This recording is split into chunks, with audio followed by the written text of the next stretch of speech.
The September 3, 2025 general election in Jamaica was hard fought, and the Jamaica Labour Party ended up winning by 35 seats to the People's National Party 28 seats.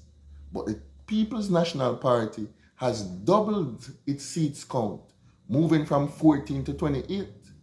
And the JLP has lost some of its seats, but it still had enough to be majority and will form and has formed the next government in Jamaica.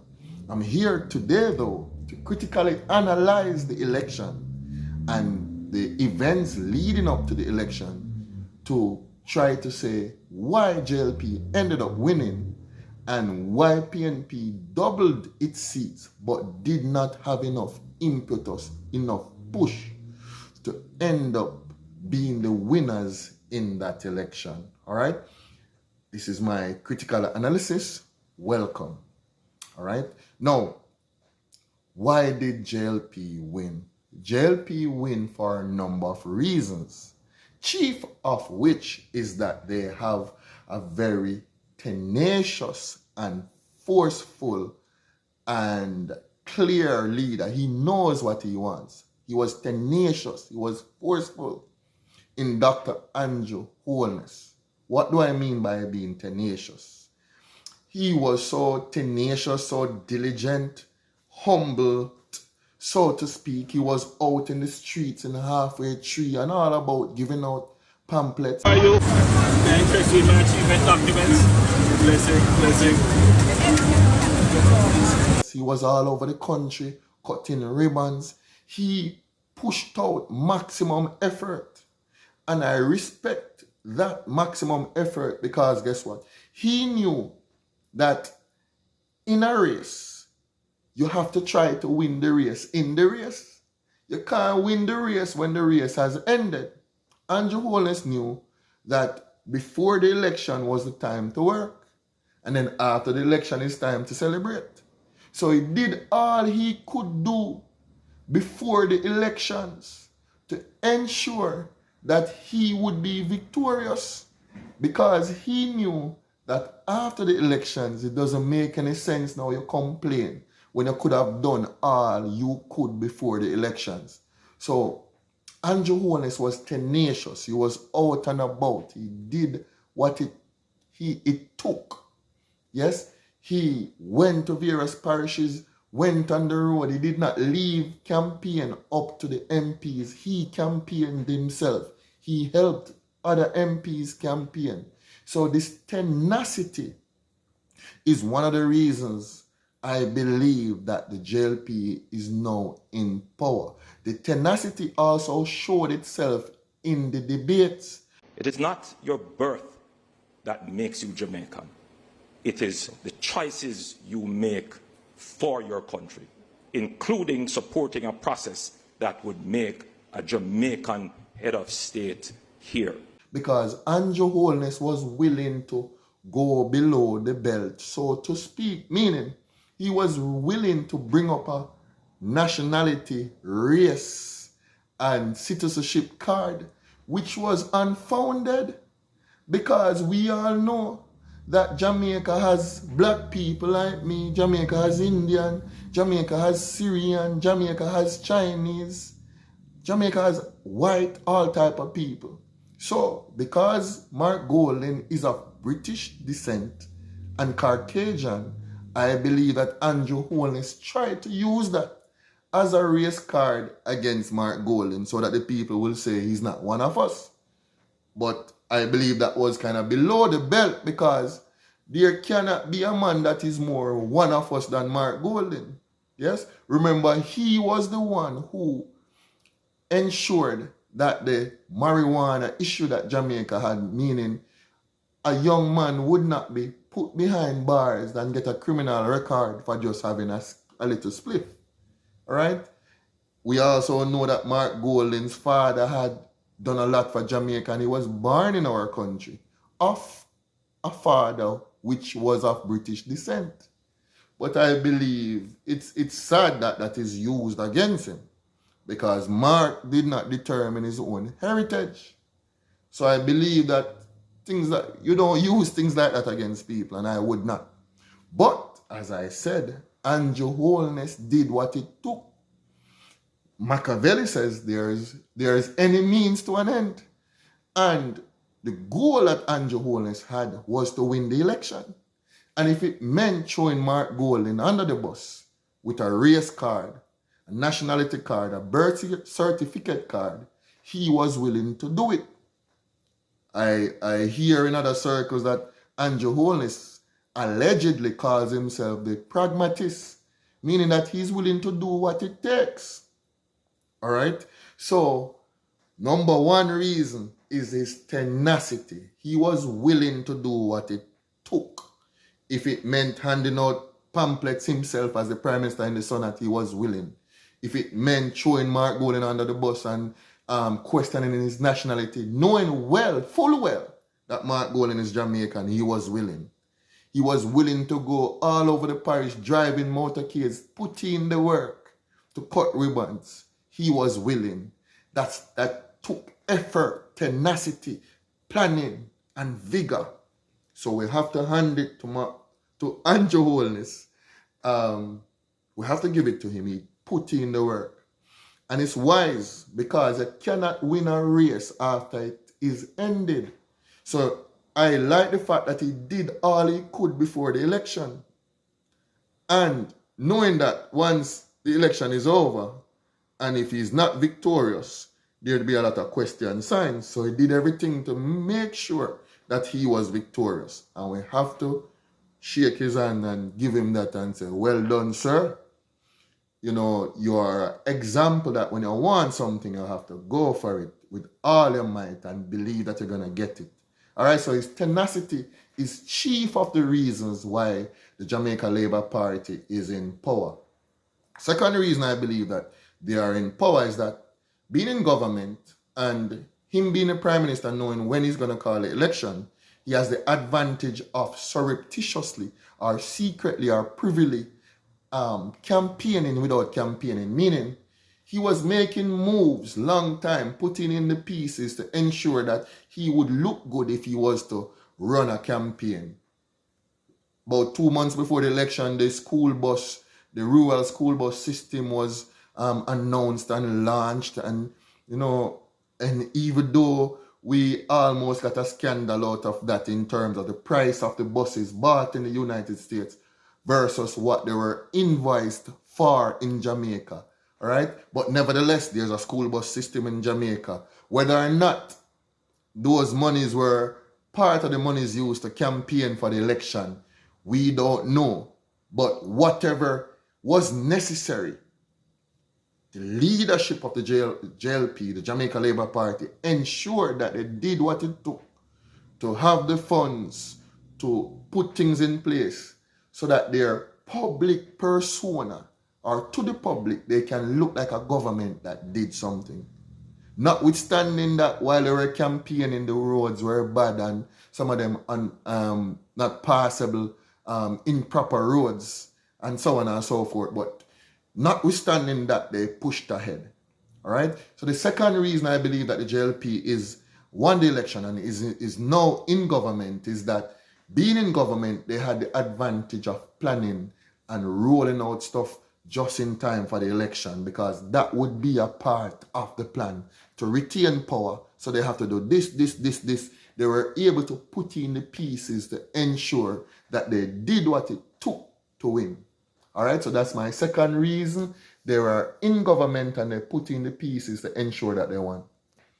Reason number 3, towards the last part, just before the election, when some momentum was shifting back to the People's National Party, Andrew Holness announced the minimum wage increase from 16 to 16,000 a week to a potential of 32,000 a week within a 5-year period.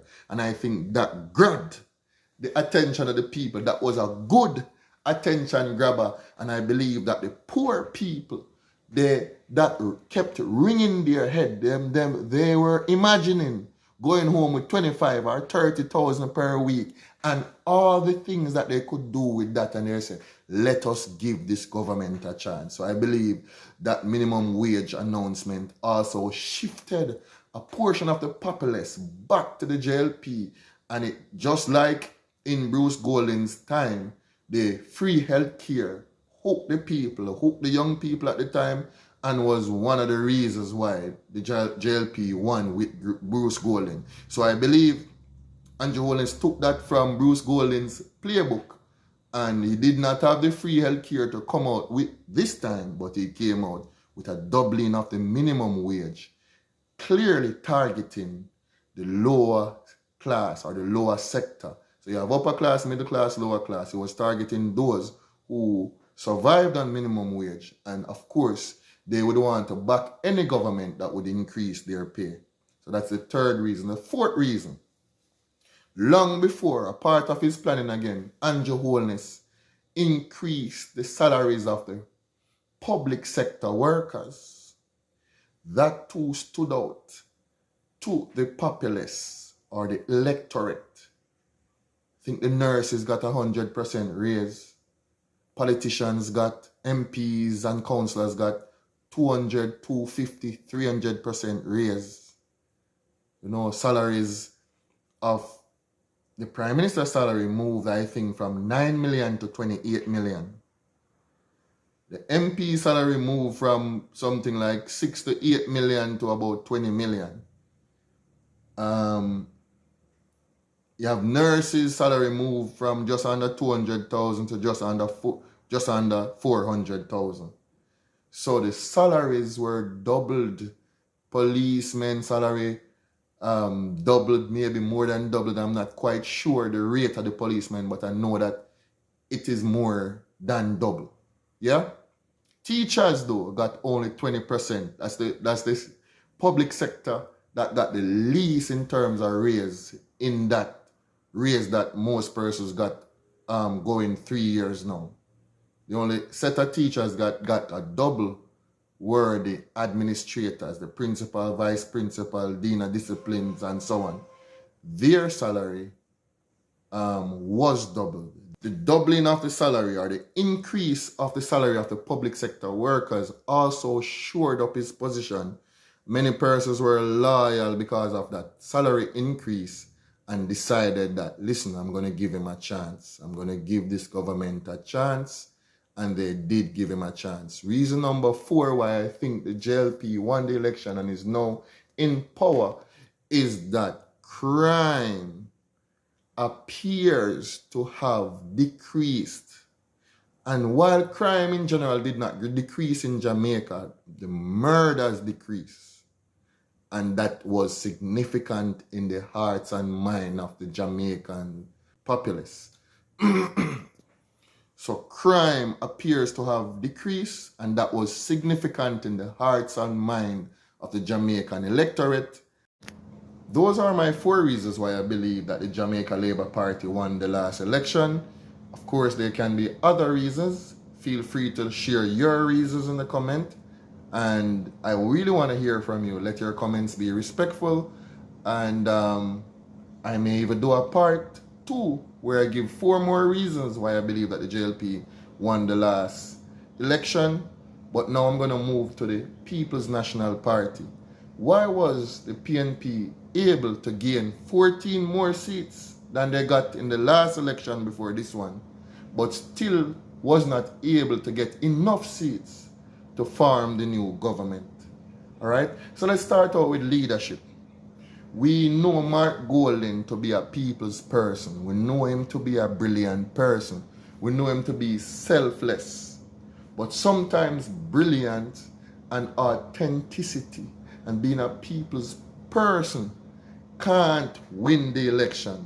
So even though Mark Golding won in life, meaning he won as a student, won as a son to his mother and father, won at Oxford, graduating with his law degree, being a top corporate lawyer, coming to Jamaica, representing himself well, eventually going in business running DB&G successfully, selling it to Scotia, going into politics, and then enacting the law that decriminalize a small portion of marijuana so that the young men and women who smoke the marijuana would not be locked up for little tiny ounces of weed and so on.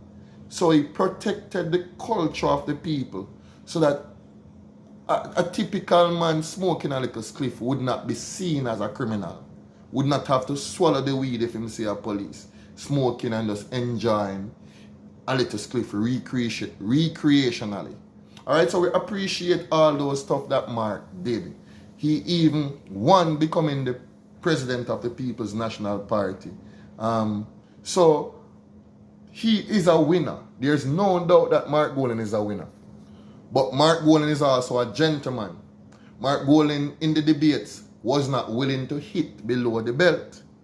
So when Andrew Holness hit him below the belt with the race card, or the nationality card, or the birth certificate card, Mark Golan did not punch with that as much force as he needed to with the integrity card against Andrew Holness.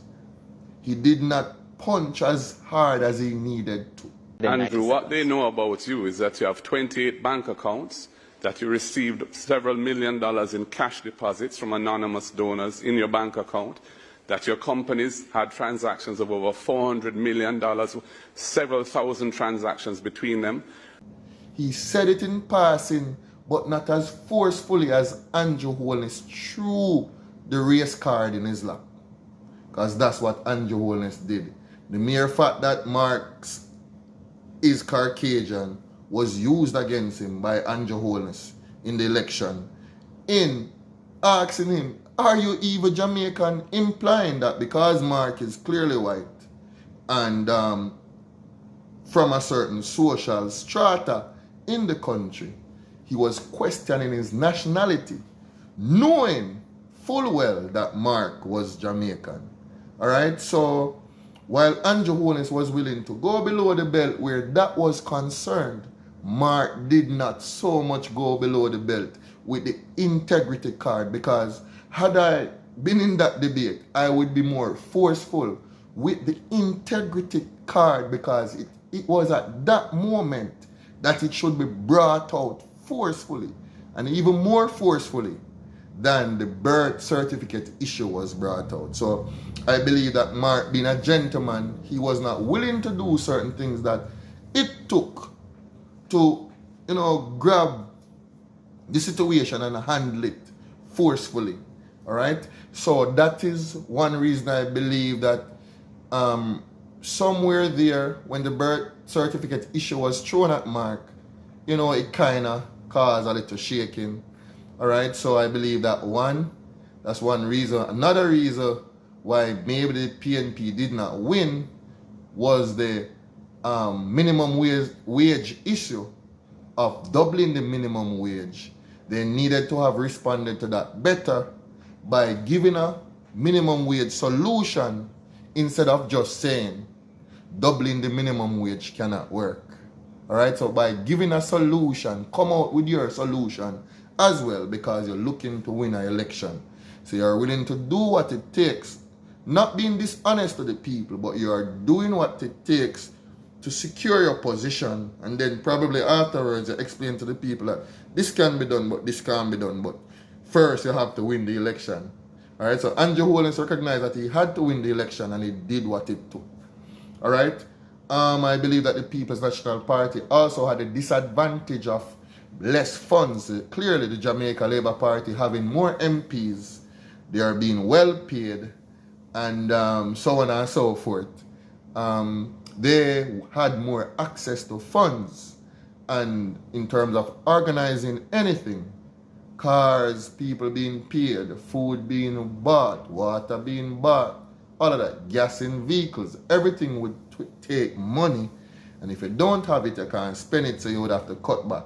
So I think finances was another issue, and not that PNP did not have money, but the party with the more money at the time will be able to do more with the money.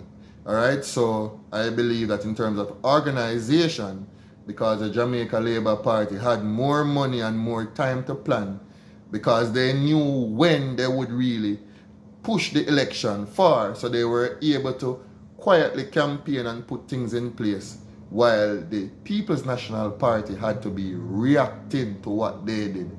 All right.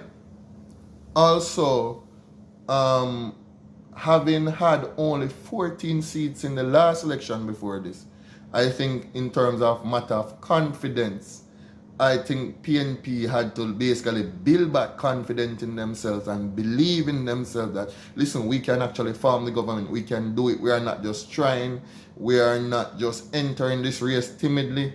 So it is good for them that now they got 28 seats, because they will be emboldened and not so timid in their approach and outlook. You got to have faith. All right. So that is the third reason why I believe that they were not able to get the 32 seats. But why did they gain 14 seats? This is why I believe they gained the 14 seats. There was a malaise. People want better. People recognize that the roads, as soon as they are fixed, the months or maybe a year or so, they need to be fixed again. Things, I'm not blaming government A or B, but people just want better. All right? So if this party is not working and giving people full what they want, they're going to try something new. So it is those people who were disillusioned and wanted better on the side, so to speak, who probably said, let us try PNP because JLP was there before. And so those set of people shifted back to the PNP to give them a chance, because they still saw needs that were not being met, especially poor road conditions throughout the length and breadth of Jamaica, right? And the good roads in the country, most of them are toll roads. You have to pay exorbitant tolls to travel on these so-called better roads in Jamaica. So all of those things added up, and the people kind of shifted back to the PNP. They wanted better. Everybody wants better. All right? So I believe it's those persons who were disillusioned for whatever reason. They said, all right, let us give the PNP a chance, and so on and so forth. They found no fault with them. They found no fault with Mark Golding. He has not done anything that is damaging to himself as his career. He has lived, as far as I know, an upful life and so on and so forth. So people were willing to give him a chance. But those people that were willing to give him a chance are the reasons why the PNP gained 14 more seats. But when you balance that now with the effort that the JLP put in more effort, started earlier, and was able to secure the victory. All right? This is my analysis. Tell me what you think. Let me hear your comment. Let your comments be respectful. And let's have dialogue. Let's have a conversation. Yes?